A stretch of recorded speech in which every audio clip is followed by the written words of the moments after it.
Good morning student, welcome to Hindi की पाठशाला।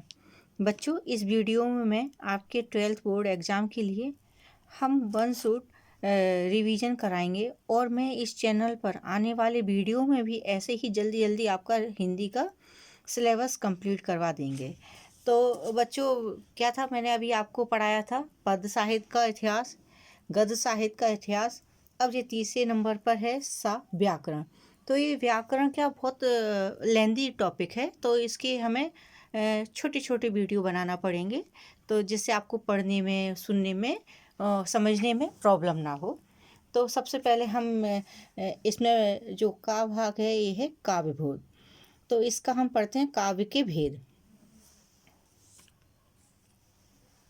काव्य के भेद, प्रबंध, प्रबंध एवं मुक्तक काव्य के भेद एवं उदाहरण। इसमें प्रश्न दिया हुआ है, काव्य की परिभाषा देते हुए उसके भेद बताइए। काव्य के बारे में इसमें आपको बताया जाएगा। काव्य की परिभाषा है आचार्य विश्वनाथ के शब्दों में रसात्मक वाक्यम काव्यम, अर्थात इसका क्या है, इसका अर्थ है रसात्मक वाक्य ही काव्य की कोटि में आता है। ठीक है, जिस वाक्य में रस होता है वही काव्य की कोटि में आता है, इसका मतलब ये है। तो पंडित जगन्नाथ के शब्दों में भी, जैसे अभी बोला था आचार्य विश्वनाथ के शब्दों में, अब है पंडित जगन्नाथ के शब्दों में। रमणीयार्थ प्रतिपादकः शब्दः काव्यम, अर्थात इसका क्या अर्थ है, रमणीय सुंदर अर्थ का प्रतिपादन अभिव्यक्त करने वाले शब्द ही काव्य होते हैं। काव्य के दो भेद होते हैं। तो काव्य के भेद कौन से होते हैं, एक होता है श्रवण काव्य, एक होता है दृश्य काव्य। श्रवण काव्य के भी दो भेद होते हैं, प्रबंध काव्य और मुक्तक काव्य। प्रबंध काव्य के भी दो भेद होते हैं, तीन भेद होते हैं। एक होता है महाकाव्य, एक होता है खंड काव्य, एक होता है आख्यानक काव्य। ये तो फिर मुक्तक काव्य देख लेते हैं। इसके दो भाग होते हैं, दो भेद होते हैं, एक होता है पाठ्य मुक्तक, एक होता है गेय मुक्तक। गेय मुक्तक के भी दो अंग होते हैं, एक गीत और एक प्रगीत। तो किस काव्य में जीवन की एक ही घटना का विवरण एवं एक ही छंद का प्रयोग होता है? ऐसा कौन सा काव्य है जिसमें सिर्फ एक ही घटना का विवरण होता है और एक ही छंद का प्रयोग होता है? वो कौन सा है? खंड काव्य है। और महाकाव्य का परिचय दीजिए। तो महाकाव्य का परिचय देने या ये कहेंगे कि महाकाव्य किसे कहते हैं, इसके दो लक्षण भी लिखे, तीन क्वेश्चन दिए गए हैं घुमा के। आचार्य विश्वनाथ के अनुसार काव्य की परिभाषा लिखते हुए महाकाव्य के प्रमुख लक्षण बताइए। तो ये परिभाषा, काव्य की परिभाषा जो हमने आपको ऊपर बताई थी, आचार्य विश्वनाथ की अनुसार पूछा है, तो आपको बताना है रसात्मकम वाक्यम काव्यम। ठीक है, तो आपको ये परिभाषा लिखनी है जो ऊपर हमने आपको पहले बताई थी। फिर वो महाकाव्य और एवं उसके लक्षण हम आपको बता देते हैं। यह एक प्रबंध काव्य है। इसके अंतर्गत किसी नायक विशेष की चरित्र विषयक विशेषताओं का उल्लेख होता है। इसके कलेवर में अनेक अध्याय क्या होते हैं, अनेक अध्याय को सर्ग भी बोलते हैं। विभिन्न रस एवं छंदों का प्रयोग किया जाता है। तुलसीदास कृत, मतलब तुलसीदास के द्वारा जो लिखी गई है वो है रामचरितमानस। अयोध्या सिंह उपाध्याय अरियोध द्वारा रचित प्रिय प्रयास महाकाव्य की कोटि में आते हैं। ये कौन है? ये महाकाव्य है। मुक्तक काव्य एवं खंड काव्य का आशय समझाइए। मुक्तक काव्य, इसमें हर पद अर्थ की दृष्टि से स्वयं में पूर्ण स्वच्छंद होता है। ठीक है, कथा सूत्र में बंधन नहीं होता है, जैसे बिहारी सस्सई। अब आपको बताते हैं हम खंड काव्य। खंड काव्य प्रबंध काव्य के भेद के अंतर्गत आता है। इसमें संपूर्ण जीवन की झांकी ना होकर जीवन के किसी एक पक्ष पर ही प्रकाश डाला जाता है। जीवन की छोटी छोटी घटनाएं कथा का आधार होती हैं। इस सीमित कलेवर में स्वतः पूर्ण रचना है, यथा जैसे कि कालिदास की अब मेघदूत, मैथिली संगुप्त का जयद्रथ व्रत। ठीक है, अब इसमें 5th आंसर दिया है, महाकाव्य एवं खंड काव्य में अंतर बताइए। महाकाव्य एवं खंडकाव्य में दो अंतर बताना है और इनके एक एक नाम लिखना है, काव्यों का, रचनाकारों के भी नाम लिखना है। तो हम आपको अंतर देख लेते हैं पहले। महाकाव्य का कलेवर बृहद यानी विशाल होता है, जबकि खंडकाव्य का आकर सीमित होता है। महाकाव्य में जीवन का समग्र रूपेण अंकन होता है, जबकि खंडकाव्य में जीवन के किसी एक खंड या एक पक्ष का विवरण होता है। महाकाव्य में श्रृंगार, वीर अथवा शांत रस में से किसी एक रस की प्रधानता होती है, जबकि खंड काव्य में अनेक रस समग्र रूप से प्रभावमान रहते हैं या रस विशेष का चित्रण पूर्ण रूप में चित्रित होता है। महाकाव्य है कामयानी, इसके जो लेखक हैं वो है जयशंकर प्रसाद। खंड काव्य है मेघदूत, इनके रचनाकार हैं कालिदास। हिंदी के दो खंडकाव्य एवं उनके रचनाकारों के नाम लिखना है। तो पहला मेघदूत कालिदास, पंचवटी मैथिली संगुप्त। और दो महाकाव्यों के नाम लिखना है रचयिताओं के, तो कामायनी जयशंकर प्रसाद और रामचरितमानस तुलसीदास। ये आपका जो है ये क्वेश्चन आंसर के द्वारा ही उन्होंने पूर्ण किया है ये खंड काव्य के भेद। इसमें प्रबंध काव्य और मुक्तक काव्य के भेद बताए हैं, उदाहरण बताए हैं। तो इन्होंने सारे में प्रश्न उत्तर के सहारे ये पूरा टॉपिक इन्होंने ख़त्म कर दिया है। अब आपका है सेकंड टॉपिक है रस। तो रस को हम थोड़ा अपने हिसाब से भी आपको बताएंगे। थोड़ा बुक इसमें जो लिखा हुआ है बोर्ड में, तो इसके हिसाब से भी आप देख लीजिए और थोड़ा जो हम पढ़ा रहे हैं वो भी आप ध्यान से सुनिए कि क्या हम बोल रहे हैं। तो सबसे पहले हम रस की परिभाषा पढ़ते हैं। काव्य में रस का अर्थ है आनंद की प्राप्ति। क्या है? शब्द का आर्थिक जो रस का शाब्दिक अर्थ है वो है आनंद, आनंद की प्राप्ति। अर्थात काव्य, कहानी, उपन्यास, नाटक आदि को पढ़ने, सुनने या देखने से जिस भाव की अनुभूति होती है उसे रस कहते हैं। ध्यान से सुनिएगा आप जब ध्यान से सुनेंगे तो आपको पढ़ने की भी ज़रूरत नहीं पड़ेगी और आपको बहुत अच्छे से समझ में आएगा और याद भी होगा। ठीक है। तो काव्य की आत्मा रस को ही कहते हैं। काव्य की जो आत्मा है वो क्या है? रस। ठीक है। काव्य का प्राण है, काव्य की आत्मा है, काव्य का प्राण है। काव्य की अनुभूति के समय मन आनंद से परिपूर्ण हो जाता है। ठीक है।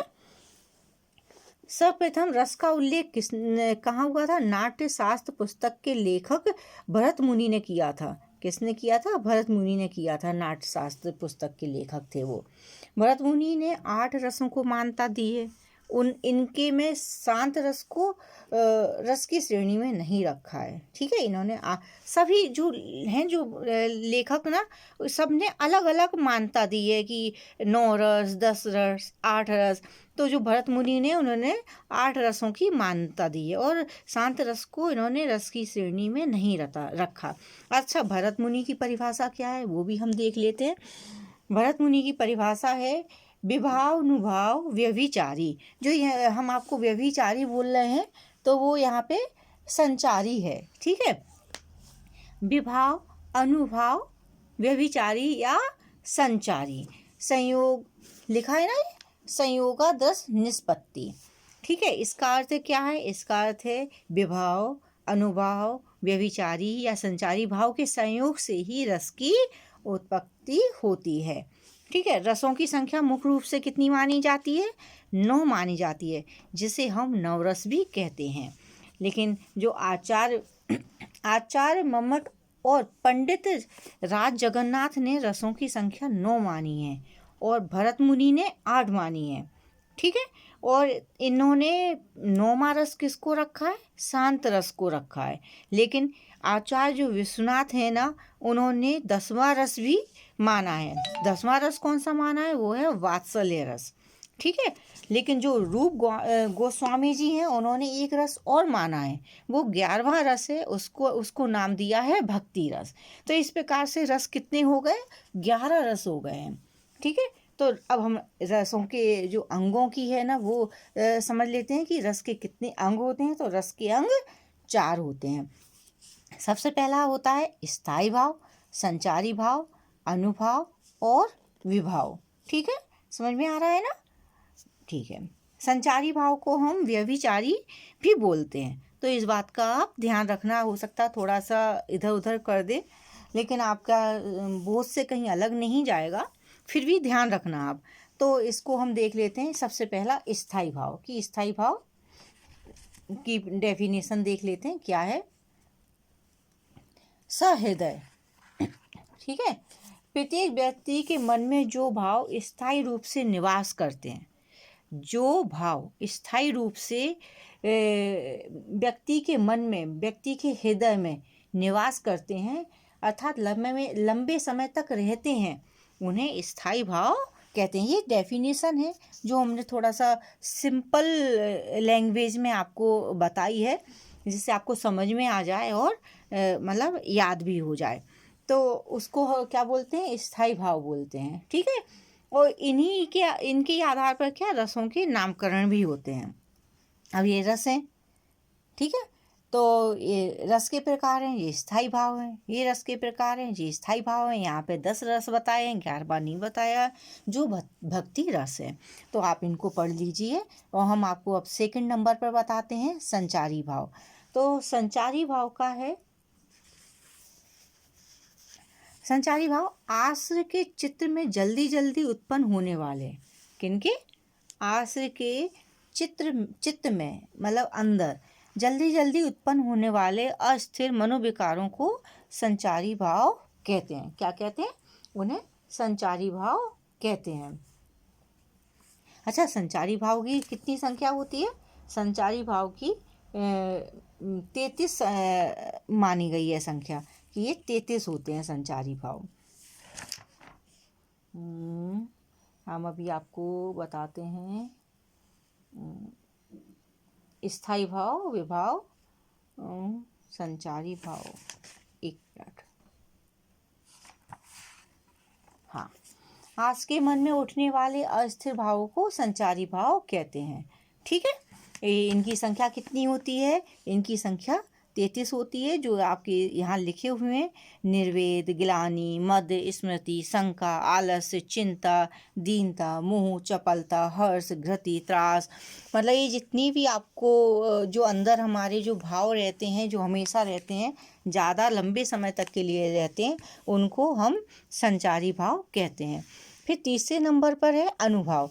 आश्रय की जो बाहरी चेष्टाएं होती हैं, किसकी? आश्रय की जो बाहरी चेष्टाएं होती हैं, बाहरी जो हम हाथ पैर हिलाते हैं, जिस तरह से हम अपना काम करते हैं, वो जितनी भी चेष्टाएं होती हैं उनको हम क्या कहते हैं? अनुभाव कहते हैं।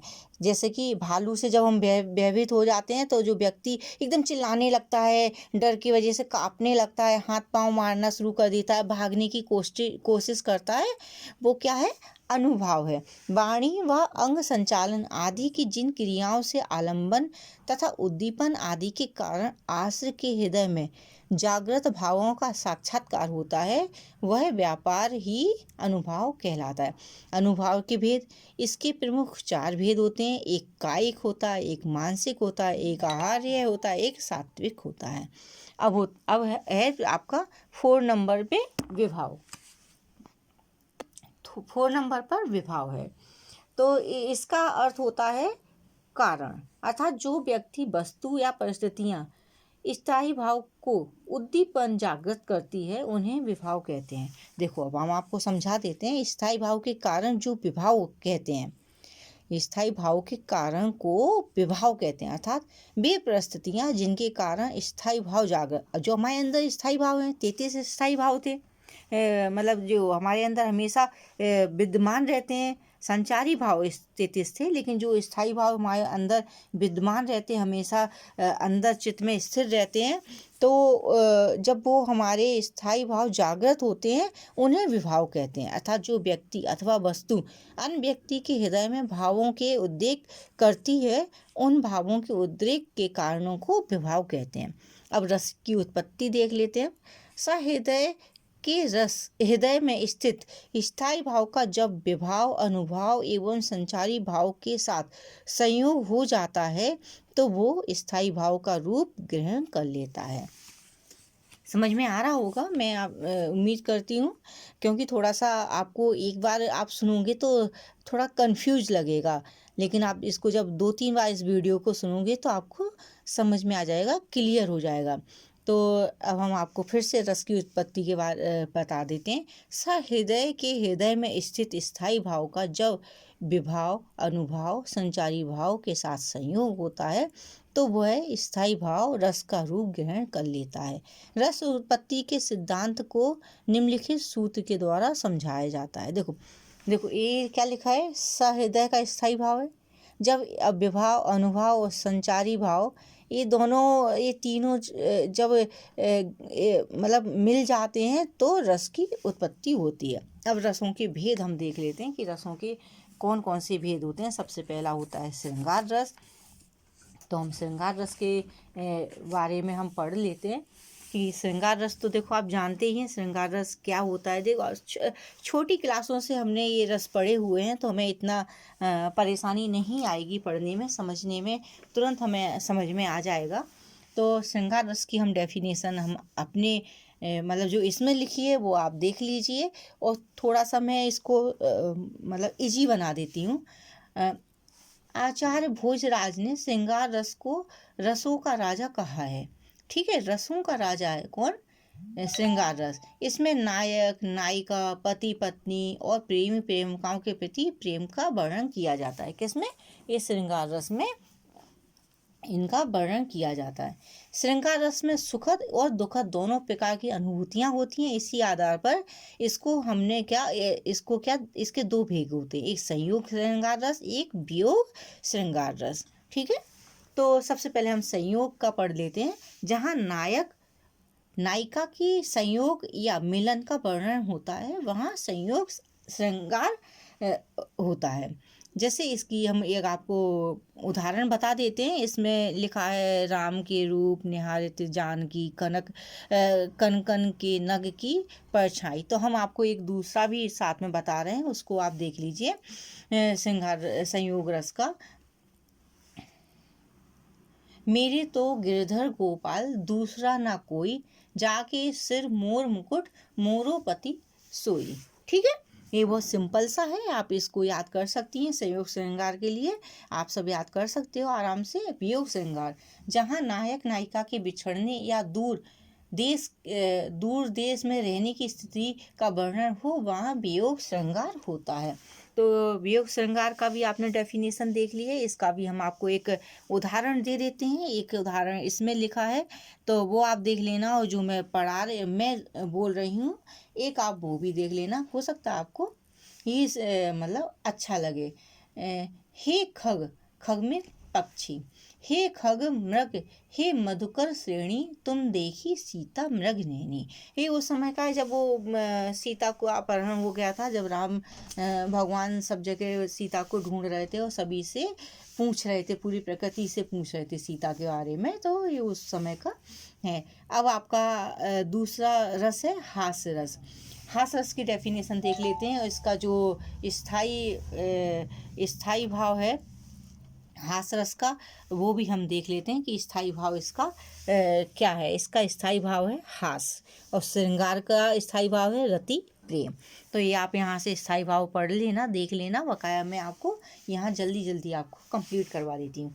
किसी व्यक्ति की विकृत वाणी, विकृत वेशभूषा एवं आकृति, चेष्टाएं आदि को देखकर, मतलब विकृत अजीब सी आकृति, अजीब सी चेष्टाएं आदि को देखकर या सुनकर हंसी उत्पन्न होती है, वहाँ हास्य रस होता है। तो इसका भी उदाहरण हम देख लेते हैं। इसमें भी हास्य रस का उदाहरण काफ़ी बड़ा है, आप पढ़ लेना, नहीं तो हम जो बोल रहे हैं आप उसको देख लेना। मैं महावीर हूँ, पापड़ को तोड़ सकता हूँ, गुस्सा आ जाए तो कागज़ को मरोड़ सकता हूँ। मतलब कितना सिंपल सा और एकदम मतलब हंसी वाला, सुनते ही हंसी आती है। चलो एक और आपको बता देते हैं।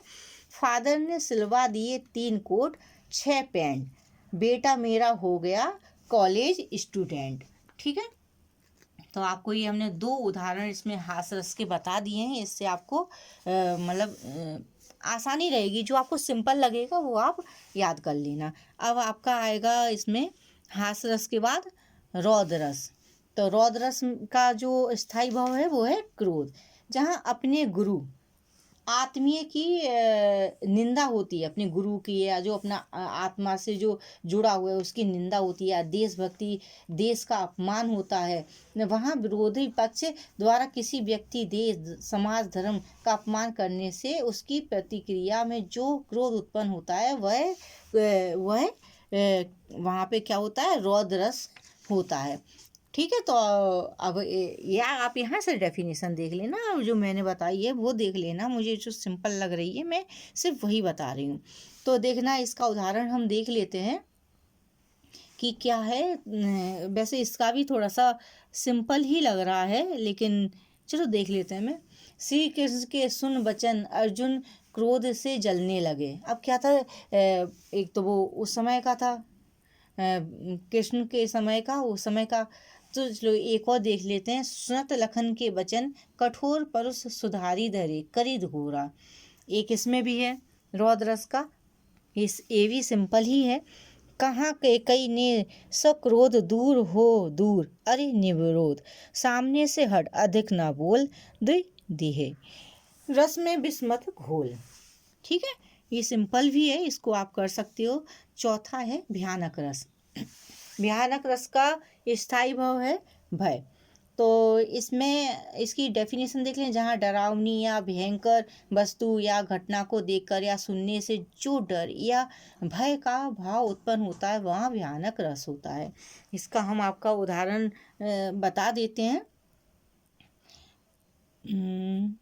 हाँ, एक और अजगरी लखी, एक और मृगराय, बिकल बटोही बीच ही, परियो मूर्छा खाए। ये बहुत सिंपल है, इसको भी आप कर सकते हो। फिर उसके बाद जो आपका भयानक रस के बाद आता है वीर रस। तो अब हम आपको वीर रस की भी डेफिनेशन आपको बता देते हैं। और वीर रस का जो स्थायी भाव होता है वो होता है उत्साह। ठीक है, इसकी डेफिनेशन है, युद्ध के स्थल में जब विपक्षी को देखकर, यह उनके जो विपक्षी को देखकर और वीर गीत सुनकर, एक तो क्या, जो युद्ध में लड़ाई लड़ रहे हैं और विपक्षी दल को देखते हैं तो एकदम उत्साह सा आ जाता है कि हाँ, और वैसे ही वीर गीत भी सुनकर हमें उत्साह आता है। तो इन सब को देखने से जिस भाव की अनुभूति होती है, वहाँ पर वीर रस होता है। इसका जो उदाहरण है वो भी बहुत सिंपल है। बुंदेले हर बोलों के मुख, हमने सुनी कहानी थी, खूब लड़ी मर्दानी, वो तो झांसी वाली रानी थी। ठीक है, फिर उसके बाद है अद्भुत रस। अद्भुत रस का जो स्थायी भाव है वो है आश्चर्य और विस्मय। तो इसकी भी हम डेफिनेशन आपको बताते हैं। अलौकिक व आश्चर्यजनक वस्तुओं व घटना को देखकर जो विस्मय या आश्चर्य का भाव उत्पन्न होता है, वहाँ अद्भुत रस होता है। जैसे यशोदा ने कृष्ण भगवान के मुख में जो पूरा ब्रह्मांड देखा था, तो वो एकदम आश्चर्यचकित हो गई थी ना। तो वही हम आपको एक उदाहरण बता देते हैं। देख यशोदा शिशु के मुख में सकल विश्व की माया, क्षण भर को वह बनी अचेतन, हिल न सकी कोमल काया। ये बहुत सिंपल सा उदाहरण है, आप इसको आराम अच्छे से याद कर सकते हैं। फिर आता है इसके बाद, अद्भुत रस के बाद आता है आपका करुण रस। करुण रस, इसका जो स्थायी भाव है करुण रस का, वो है इसका शोक। स्थायी भाव क्या है? शोक है करुण रस का। इसकी हम डेफिनेशन देख लेते हैं करुण रस की। जब प्रिय वस्तु के नाश और अनिष्ट की प्राप्ति से मन में जो शोक या दुख का भाव उत्पन्न होता है, वहाँ करुण रस होता है। हमारा प्रिय वस्तु या प्रिय हमारा व्यक्ति, उसका कुछ गलत हो गया, उसका अनिष्ट हो गया, तो हमारे मन में किस भाव का उत्पन्न होता है? करुण रस का उत्पन्न होता है भाव। तो इसका हम एक वो देख लेते हैं उदाहरण। अभी तो मुकुट बांधा था माथ हुए, माथ माथ माथ मतलब ये सिर पर, हुए कल ही हल्दी के हाथ, खुले भी ना थे लाज के बोल, खिले थे चुंबन सून का पोल, हाय रुक गया यही संसार, बिना सिंदूर अनल अंगार। ठीक है, एक आप इसको कर सकते हो। नहीं तो आप हम आपको और एक बता देते हैं सिंपल सा छोटा सा। सीता गई तुम भी चले, मैं भी ना जिएगा यहाँ, मतलब मैं भी ना जीऊंगा यहाँ, सुग्रीव बोले साथ में सब जाएंगे बानर वहाँ।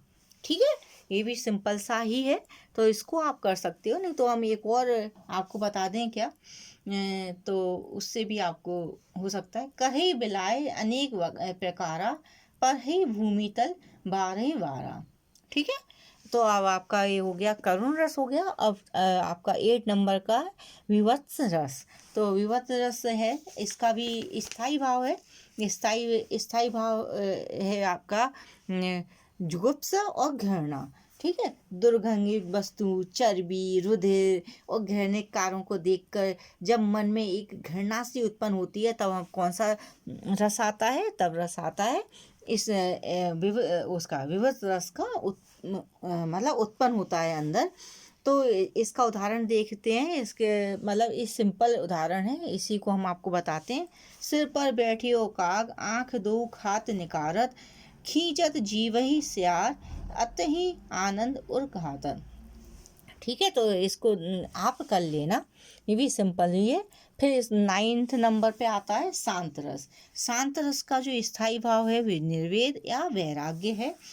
संसार की दुख की अधिकता को देखकर जब हृदय में विरक्ति उत्पन्न होती है, वहाँ शांत रस होता है। ऐसे जहाँ सांसारिक वस्तुओं से विरक्ति का वर्णन होता है, वहाँ क्या होता है? शांत रस होता है। शांत रस का भी हम आपको एक उदाहरण बता रहे हैं, बहुत सिंपल सा है, आप उसको याद कर लेना।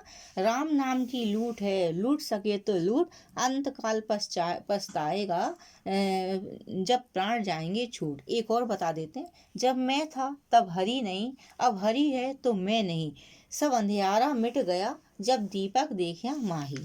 ठीक है, तो अब हम आपको इसके बाद शांत रस के बाद है वात्सल्य रस। इसका जो स्थाई भाव है वो है रति, और इसमें रति है, और इसकी परिभाषा देख लेते हैं। इसमें पुत्र, बालक, शिष्य, अनुज आदि के प्रति स्नेह का भाव उत्पन्न होता है, वहाँ वात्सल्य रस होता है।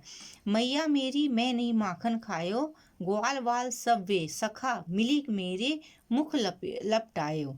ठीक है, और एक 11वां भी रस है जो इसमें आपके सिलेबस में नहीं है, भक्ति रस है। उसको भी मैं आपको बता देती हूँ कि उसका जो स्थाई भाव है उसको बोलेंगे रति, और उसका है जो जिसके अंतर्गत ईश्वर की महिमा का वर्णन सुनकर मन में जो भाव उत्पन्न होता है वो भक्ति रस होता है। प्रभु जी तुम चंदन हम पानी, जाके अंग अंग वास समानी। ठीक है, अब आपका नेक्स्ट टॉपिक है अलंकार। तो अभी इस वीडियो में हम आपको अलंकार भी पढ़ा देते हैं। अलंकार की परिभाषा। अलंकार का अर्थ होता है आभूषण। जिस प्रकार एक स्त्री आभूषणों से स्वयं को सजाती है एवं आभूषणों के प्रयोग से उसका सौंदर्य निखर जाता है, उसी प्रकार से काव्य मतलब कविता में अलंकार के प्रयोग से काव्य का सौंदर्य बढ़ जाता है। ठीक है, काव्य की शोभा बढ़ाने वाले शब्द अलंकार होते हैं। हिंदी के कवि केशव दास एक अलंकारवादी कवि हैं। अलंकार 3 प्रकार के होते हैं, एक होता है शब्दालंकार, एक होता है अर्थालंकार, और एक होता है उभया अलंकार। उभया अलंकार को हम आधुनिक और या पाश्चात्य अलंकार भी कहते हैं। ठीक है, तो सबसे पहले हम देख लेते हैं शब्दालंकार। तो शब्दालंकार जहाँ शब्दों के प्रयोग से अलंकारों में सौंदर्यता आती है, इसके वहाँ पे क्या होता है? शब्दालंकार होते हैं। इसके भी कई भेद होते हैं, कई मतलब होते हैं, जैसे कि इसमें दिया हुआ है अनुप्रास अलंकार है, यमक, श्लेष, वक्रोक्ति आदि, ये सब क्या शब्दालंकार के भेद हैं। इसका एक उदाहरण भी आप देख लीजिए कि क्या है। आपको एक सिंपल सा उदाहरण बताने की कोशिश कर रहे हैं हम। जैसे कौन सा बता दें जो बहुत सिंपल सा हो, आपको जल्दी से समझ में आ जाए। एक तो बंदो गुरु पद पदुम परागा, एक संदेशनी सुनी सुनी विरहिनी विरह हरि, कितनी करुणा कितनी संदो, चारू चंद की चंचल किरणें खेल रही थी जल थल में। एक बहुत ही सिंपल है, आप इस उदाहरण को याद कर सकते हैं जो मैंने बताया है। तो जैसे इसमें चा की आवृत्ति बार बार हो रही है, उसके कारण सौंदर्य बढ़ रहा है। इसी तरह ऐसे ही मैंने एक चारू चंद की चंचल किरणें खेल रही हैं जल थल में, जी बताए। इसको आप इसकी जगह इसको भी लिख सकते हैं। फिर आता है आपका अर्था अलंकार। तो अर्थालंकार जहाँ अर्थों के आधार पर काव्य में सौंदर्यता आती है उसे अर्थालंकार कहते हैं। किससे? अर्थों के आधार पर, ठीक है। वहाँ पे अर्थालंकार होते हैं। इसके भी कई मतलब आपके अर्थालंकार के भी कई हैं प्रकार, तो वो हम आपको बता देते हैं क्या कौन कौन से होते हैं। अभी आपको बताया था इसमें अनुप्रास, यमक, श्लेष वगैरह होता है। ऐसे अर्थालंकार में भी कई उसके वो होते हैं अर्थालंकार के, ठीक है। तो अर्थालंकार के भी हम आपको बता दें क्या क्या होते हैं, जैसे उपमा, रूपक, उत्प्रेक्षा, हैं। ये सारे क्या हैं? अर्थालंकार के उदाहरण हैं। इनके प्रकार हैं, प्रकार, ठीक है। फिर तीसरे नंबर पे आता है अर्थालंकार का उदाहरण। ये बहुत सिंपल है, इसको ही आप कर लेना। सुमनों की मुस्कान तुम्हारी। इसमें सुमनों के स्थान पर फूलों या फूलों को रख देने से अलंकार है, ठीक है। फूलों को या पुष्पों को रख देते हैं कहाँ? सुमनों के स्थान पर, ठीक है। तो आप इसको उदाहरण को भी कर सकते हैं। तीसरे नंबर पे उभया अलंकार, जहाँ कथन में शब्दगत तथा अर्थगत मतलब इन दोनों ही प्रकार का चमत्कार और सौंदर्य हो, वहाँ उभया अलंकार होता है, ठीक है। अब इन दोनों को मिलाकर क्या होता है? उभया अलंकार होता है, ठीक है। तो अभी उभया अलंकार हमने आपको बता दिया। इसके भी कई मतलब वो होते हैं, जो भाग हैं, प्रकार हैं, वो भी कई हैं इसमें। तो उसको भी हम देख लेते हैं कौन कौन से हैं। पहला वाला हम पढ़ लेते हैं उदाहरण। अंगूरी अवरान के बीच दिए, सखियन सो बात बनावत देखो, पूरब पुण्य जगे जबहि युग लोचन चाप चढ़ावत देखो। यहाँ पे क्या अनुप्रास शब्दालंकार है और रूपक अर्थालंकार है, ठीक है। अब यहाँ पे हम इसको देखते हैं। इसके उभय अलंकार के जो कई प्रकार होते हैं, उसमें सबसे पहला है भ्रांतिमान अलंकार। कौन सा है सबसे पहला? सबसे पहला है भ्रांतिमान अलंकार। तो इसको भी हम आपको भ्रांतिमान अलंकार की जो परिभाषा है और जो अर्थ है वो सब हम आपको बताते हैं। जहाँ सदर्श मतलब सामने दिखने के आधार पर, जो सामने दिख रहा है उसके आधार पर किसी वस्तु को कुछ और ही समझकर उसका वर्णन किया जाए, वहाँ भ्रांति अलंकार होता है, ठीक है। आपको समझ में आ रहा है? जो प्रस्तुत वस्तु है उसको देखकर किसी विशेष समानता के कारण किसी दूसरी वस्तु का भ्रम हो जाए, वहाँ भ्रांतिमान अलंकार होते हैं। जिसे हम आपको उदाहरण बता दें। जान श्याम घनश्याम को नाच उठे बन मोर, ठीक है। श्याम आए, लेकिन जब श्याम आए तो जो मोर थे उन्होंने ऐसा समझा कि बादल छा गए घन, तो वो जब बादल छा गए उन्होंने ऐसा समझा, तो जो मोर थे वो नाचने लगे। इस तरह से इसकी तो उन्होंने एकदम भ्रांति हुई उनको, इसलिए भ्रांतिमान अलंकार होगा। फिर संदेह अलंकार, जहाँ रूप, रंग और गुण की समानता के कारण किसी वस्तु को देखकर यह निश्चय ना हो कि वह वही वस्तु है, वहाँ संदेह अलंकार होता है।